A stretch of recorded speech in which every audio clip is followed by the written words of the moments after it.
We've talked a lot about perimenopause and menopause on the podcast. And when I saw a home menopause test, you know I had to order one.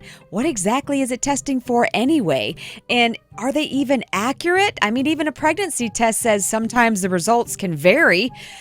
And above all, what are you going to do with the information once you have it? We've got our good friend Dr. Amantia Kennedy, an OBGYN with Wake Med. She's here right now. Let's talk to her. I'm Sarah King, and I have a lot of questions. What exactly happens when you orgasm physically? What can we learn from our poop? You gotta get that protein. Get that protein. Ladies, you need the protein. Do you think it's been exaggerated? If I have sex the night before my pap smear, can it mess up my results? In this show, I get to ask all these questions to Wake Med doctors who happen to know everything about everything. Sarah Has Questions is a production of Capital Broadcasting Company and Mix 101.5. It's presented by Wake Med. Amantia Kennedy, you are back. I'm back. She is an OBGYN with Wake Med, and you are going to be in the 5 Timers Club soon. I'm going to have to get you a robe. I know, right? Little jacket. I think you are officially the most reoccurring doctor we've had on here, so thank you. Oh, yeah, you're welcome. Thank you for having me. Of course, always. So we're talking about home menopause tests. Yes. And these are new. They haven't been around for that long. And I actually took one. Mine was clear blue, which really threw my 9-year-old off, who's an only child. Poor boy thought I was pregnant, and he was so excited. And I was like, I'm sorry, bud, I'm not. It couldn't be more opposite. So let me explain for those who are listening so they know what they are. So Clear Blue not only makes a pregnancy test, they also make menopause tests. And the menopause test looks just like a pregnancy test. That's right. However, instead of 1 stick, possibly 2 in a box, you get 5. And you have to pee on it just like you do a pregnancy test. And you do it every other day for like a week or so.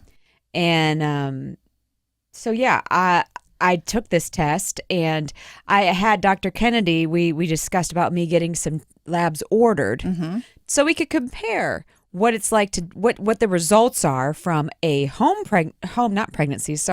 menopause test versus an actual lab ordered test. Blood work, yes. So that's what's happening here today. So we're going over those results, and you're going to give us your opinions. Yes. So for background, I'm 48 years old.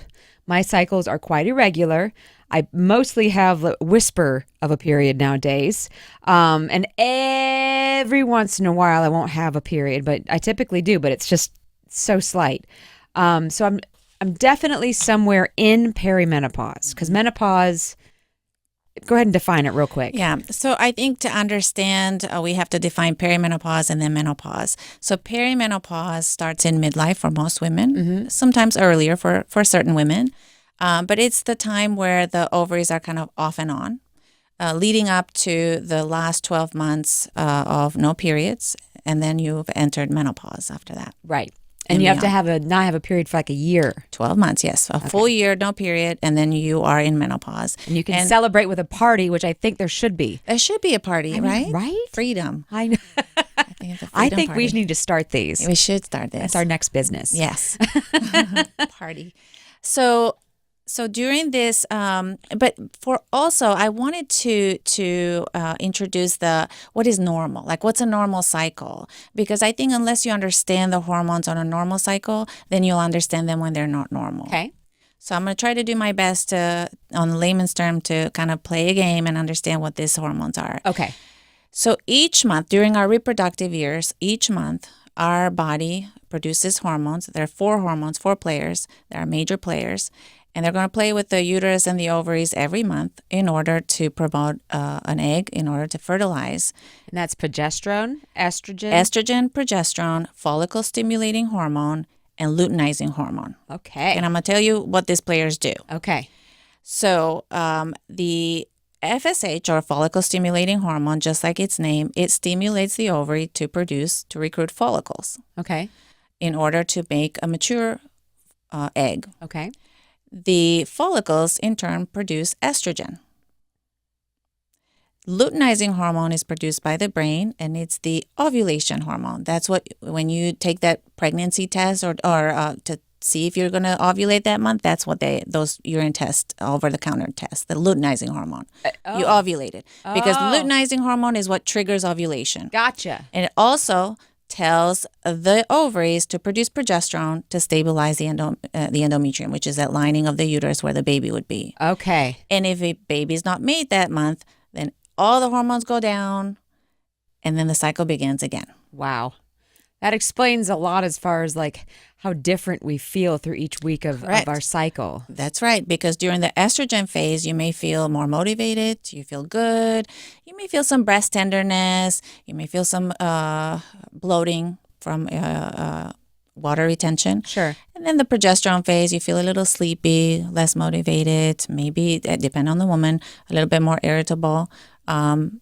Everybody's different. Okay. But yes, so you feel different because the levels of the hormones are different in particular times of the month. Correct. Okay. They're fluctuating. They're not the same. Got it. So now we enter perimenopause, and we have this off and on. Some cycles you may have too much estrogen.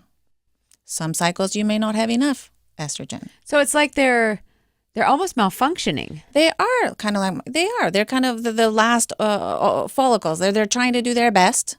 And when the brain perceives that you're not making enough estrogen, it will release that follicle stimulating hormone, FSH. And that is the hormone that we check for perimenopause. When you checked on your clear blue, that's the hormone. It's the only thing the home test one. That's the only thing that the home test will do. It will check if you have a high FSH. It will have 2 lines if you have a high FSH. If you have a high FSH, that means your estrogen is not high, it's low, because the brain is stimulating, it's releasing this hormone to stimulate the ovary to produce more estrogen. It's saying, produce more estrogen, produce more, I don't have enough. Because that's what perimenopause is, low declining levels of estrogen and progesterone. Okay. So when you're having these low levels of estrogen, the FSH will be spiked up. Okay, because it's asking for more, not getting It's it. asking for more, it's not getting it. So if you have a positive lines during this time, that means you're not, that particular month, you're not making enough estrogen. Interesting. Okay. You're in that low estrogen. Then the opposite can also happen when you can be falsely reassured and saying, even though you have irregular cycles, you can pee on a stick and you have a negative result, meaning your FSH is low, which indicates that, okay, you're making enough estrogen. Your body's seeing estrogen somewhere. Okay. Right? So let's talk about your particular test results. So in your particular case, you tested at home and the test results were negative. Correct. It's for follicle stimulating hormones, which means I do have estrogen present in my system. Correct. Then you checked, in addition, they checked the follicle stimulating hormone, which was low on the labs, which was low, corresponding exactly with what was going on with you. They checked the luteinizing hormone, which is that hormone that spikes the ovarian maturation and release, and that was low. So that your brain says there is some estrogen and hormones around. Okay. So I don't need to work so hard to tell the ovary to produce it because it's already making it. Okay. So this is either because you're making it or because you're getting it somewhere exogenous, meaning you're on hormone therapy. You mean birth control? Birth control or hormone therapy. Or hormone therapy or replacement therapy. Well, this is so interesting is I got the FSH result that I did, but I'm also on birth control. I've been on birth control for years and I haven't been off of it. And my gynecologist said it's basically like souped up hormone replacement therapy. Right. So and nowhere on the box did I see that I shouldn't be on, that would affect my results. Correct. In full disclosure, I read the box. There was a lot of information there. Perhaps it was on there and I missed it, but I don't remember seeing it. But that's why there's a warning, consult your doctor when you get these results. They just, full disclaimer, whatever you get, positive or negative, just talk to your doctor. Okay, and this is what you're going to tell me. And that's what we were going to tell. So we do not, the ACOG, which is American Congress of Obstetrics and Gynecologists, and even the Royal Gynecologists in England, we do not recommend testing for labs or over-the-counter urine tests for perimenopause, because we want to go by age and based on your menstrual cycle, clinical history, and your symptoms. Not on hormone levels. Not on hormone levels. Interesting. Because let's go over some results. For instance, we talked about perimenopause is sometimes ovaries can be on and some months off. So let's say I'm in perimenopause, I'm 46. I want to do a test. My periods have become a little bit irregular. And then I check and I get the reassuring, my FSH is high. Well, then in that case, I am in perimenopause, or maybe even in menopause because I haven't had a period maybe in 3 months. Sure. Then I don't need birth control anymore. And then I get this false sense of reassurance, and lo and behold, 3 months from now, I start ovulating again, and I can get pregnant. Yeah, you have an accidental pregnancy because you stopped taking your birth control. That I was not ready for. So it gives you that sense of security falsely. The opposite can also be true, where you are having some irregularities with your periods. You're getting this test results and says, no, you're not in perimenopause. Your FSH is low. It's negative. Then you feel like, well, but I'm feeling all these symptoms. Like, is it in my head? Like, what's wrong with me? Because my lab is telling me that I should be fine. This is so interesting to me. So that's why we do not go by just a lab result. A, they're not very accurate. And B, because it does not account for what you've been taking, what other medications you are on. And B, can give you a false sense of security or insecurity. This is the first time I've ever heard from a medical professional that they're going to take the qualitative route as opposed to the quantitative route. Yes. This is interesting. And it should be personalized because hormones can be released and each woman can respond to different dosage of hormones in different ways. So even for a woman, a level of estrogen can reach 600 before she can trigger ovulation, but for another one, it needs 1,000 or 2,000. So every woman is different. So even when we talk about being on hormones or having your own natural hormones, you cannot quantify everybody in the same box. Everybody is different and they're going to respond differently. Wow. That's really fascinating. It does kind of explain why the research on this has been so tough to do because everyone is so insanely individual. So the FSH was 0.5 is what it says. Which is low. Which is low. Which is normal because you are already on what we call exogenous estrogen, which is birth control. Okay. My AMH is 0.015, and that's the one where it counts how many eggs you have, basically. Which is low, which is telling us you're getting closer. Yeah, and will throw me a party.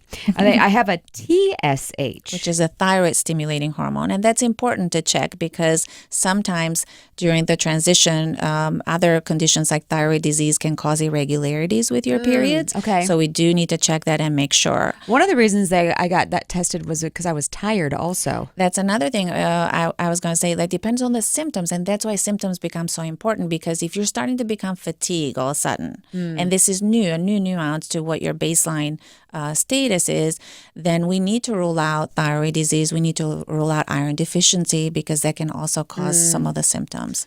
I know the cause of mine. It's my morning show. I get up at 4 a.m. And the last thing they tested for was LH. What is that? That's the luteinizing hormone. Okay. And remind me again what that is. The luteinizing hormone was the hormone that we test for a maturation of it releases the egg. Gotcha. It sends the signal for the egg. So and mine was, go ahead. It was low, which is suppressed because it's a level of the pituitary because you're on hormones. It's going to be suppressed. Oh, so 0.3 is a low. All right. Well, would you say in your professional opinion that the results from the professional lab versus the home lab match? Well, in your case, they did because the FSH was accurately not showing. Sure. You did not have 2 lines. And you are on hormone therapy, so I anticipate that. Okay. And we just discussed that did the over-the-counter test tell me anything useful? Well, not really, given the fact that I was on birth control and didn't know I wasn't supposed to be. Right. And that's important to know because it is definitely inaccurate. If you are on hormones and you're taking this test at home, those are inaccurate. That makes sense. I had to ask to have these tests run. Is there anything medically that would signal you like I need to run a menopause test on this person? Yes. So there are certain clinical situations when we do run tests and we want to know. And that is usually for women that are having or experiencing irregular periods and they're younger, less than 45 years of age. We want to make sure and rule out other abnormalities like hyperprolactin, which is a hormone in the brain, thyroid disease, and you did have that test as well. Pregnancy, of course, but also premature ovarian failure.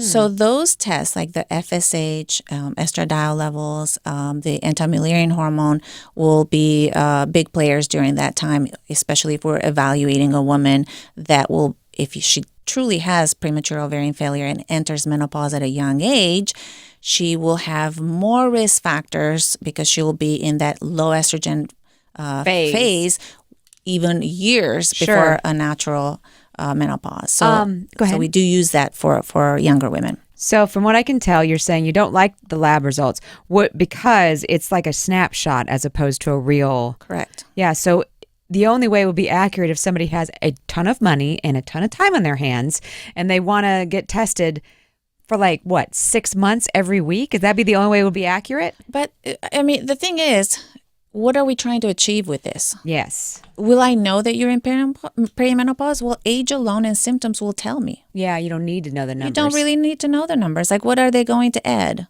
Yeah. What are you going to do about it? Yeah, so what is the point of these tests to begin with? It's just a hype. It's more of a hype than anything else. It doesn't give you any additional information or useful information. So they're just cashing in on people actually talking about menopause. That's for right. Once. Based on the lab work, and honestly, this kind of is the bottom line here. What actions should I take? Are there any actions I can take? Based on these labs? Yeah. No, because they're within the normal range, what we would expect. Yeah. So we would only go by what your symptoms are, whether you're bothered by the way that your periods are. Sometimes women will ask, well, if I'm in perimenopause, reaching menopause, and I'm on birth control, will I have a period? Some women will stop having periods altogether once you reach menopause, regardless of you being on birth control. So that's another way to find out. But unless you stop the birth control and kind of see what your periods do for the next 12 months, we cannot definitively say that you have entered menopause. Gotcha. Okay. So bottom line is these tests are garbage. Pretty much. It's just the hype. It's just the hype.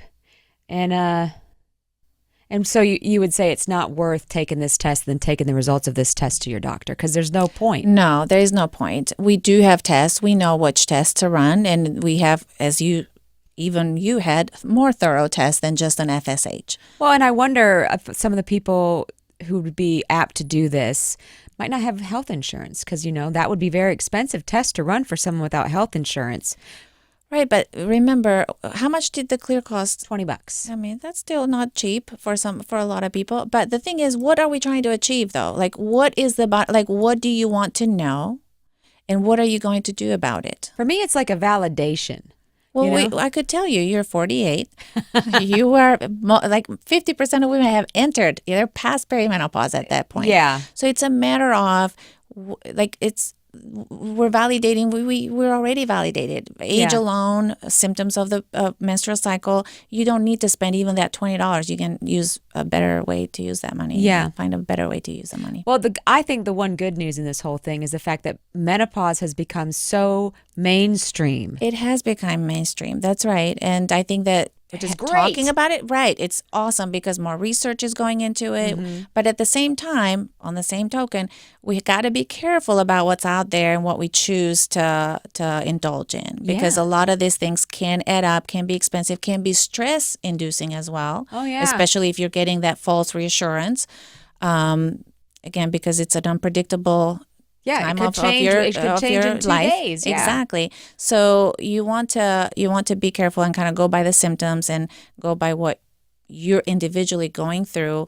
And I would encourage that you find a doctor. Yeah. And just a note before we go, I find it interesting. One of the biggest lessons I've learned doing this podcast is, if you have questions about menopause or about anything, you can make an appointment with your doctor to simply ask questions. That's right.